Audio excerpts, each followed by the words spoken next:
Hello team, welcome to another ATP Geopolitics video with myself, Jonathan MS Pierce. This is a kind of breaking news update concerning Trump's positioning on the war in Ukraine and his renewed fawning over the strong man leader that is Vladimir Putin. If you are under any illusions about what Trump's position is, you should be no longer.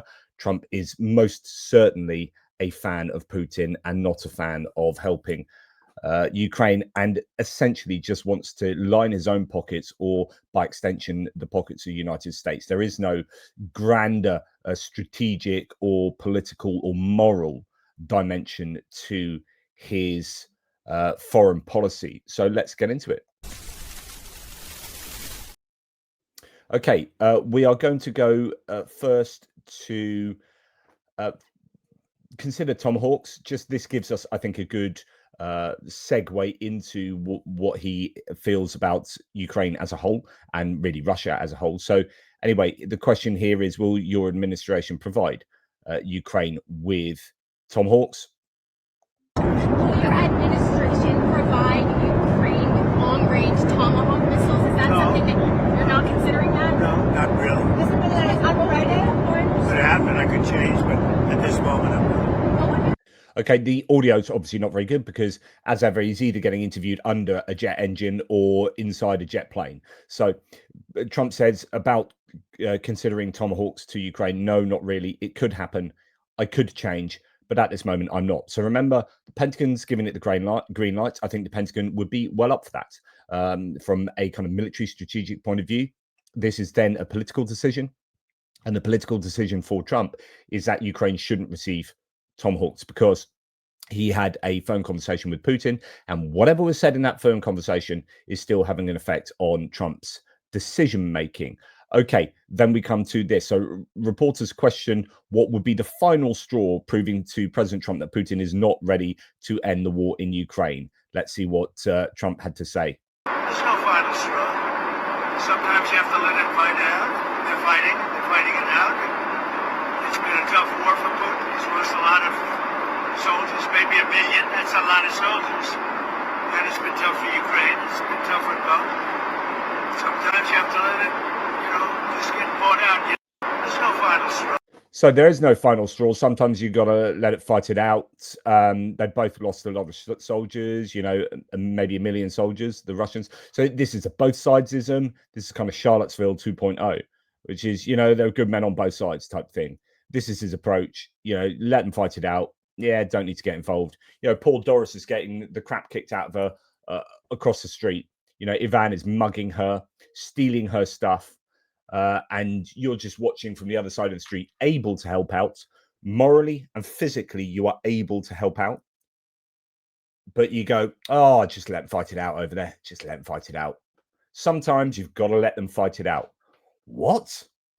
Doris's house is getting invaded. Her house is getting, there's someone's broken in, helping themselves to Doris's valuables. And the police just sit there and go, sometimes you've got to let them fight it out. Hang on, but one of them is the aggressor. The other literally was happily living there and then had her house broken into.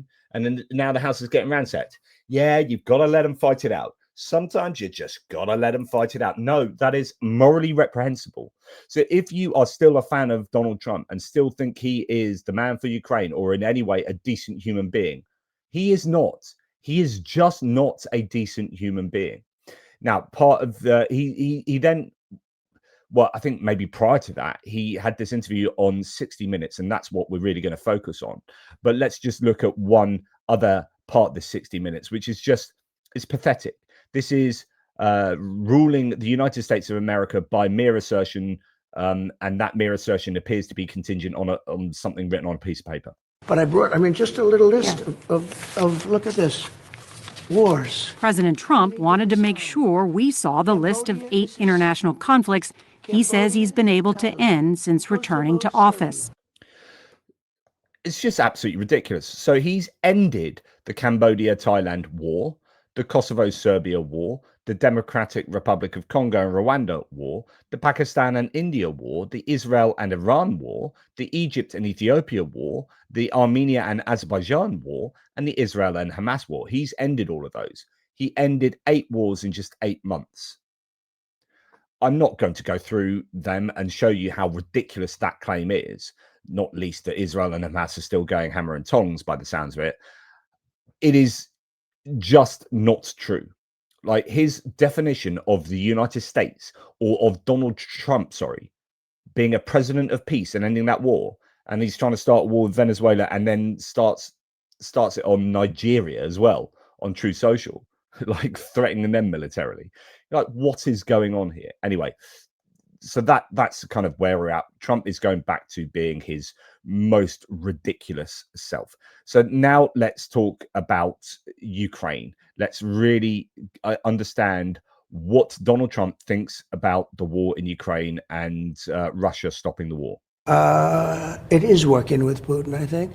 I did different with him because we don't do very much business with Russia, for one thing. You know, he's not like somebody that buys a lot from us because of foolishness. And I think he'd like to be. I think he wants to come in and he wants to trade with us and he wants to make a lot of money for Russia. And I think that's great. That's what I like. Can we get it done in a couple of months, do you think? I think we're going to get it done, yeah. I think he really wants to do business with the U.S.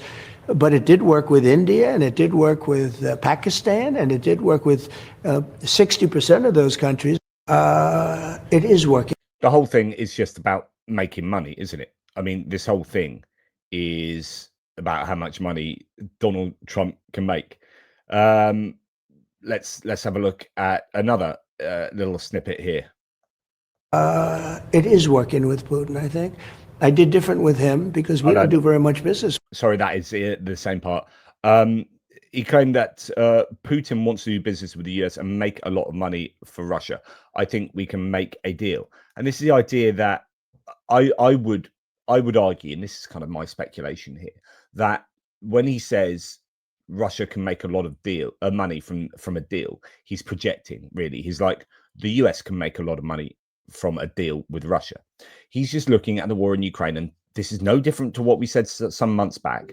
He hasn't changed his core position, despite all the flip-flopping and the seeing international leaders and NATO and even his own maybe intelligence and Pentagon speaking to him. He's just resorted back to his default position, which is we can make money out of this war. Russia can make money out of this war.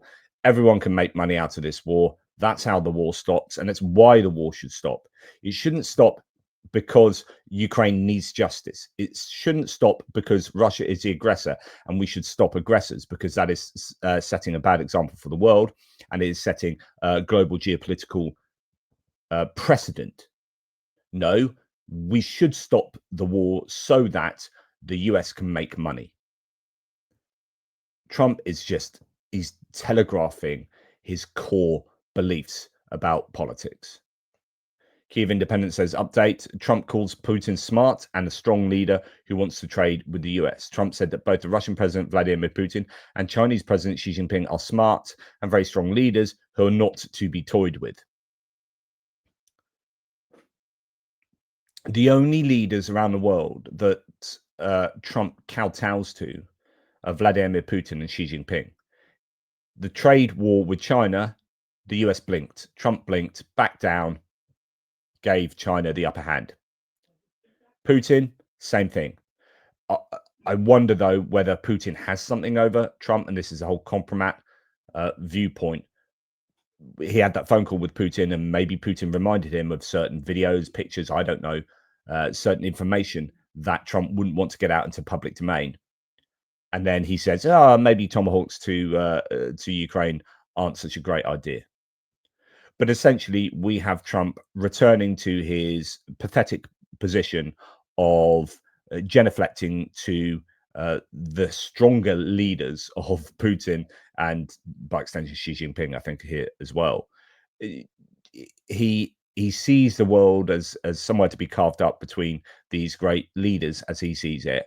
And though he is one of them, he will happily just let Putin dictate to him, to Trump, what should happen with Europe, with the world, and obviously, with Ukraine particularly. Trump is weak. Putin is comparatively strong, even though I don't think he is. Putin is a very weak leader with in a precarious position. but the US is not prepared, or the Trump's US is not prepared to test out how precarious Putin's position is. And every opportunity to go hard on Russia, apart from the recent sanctions,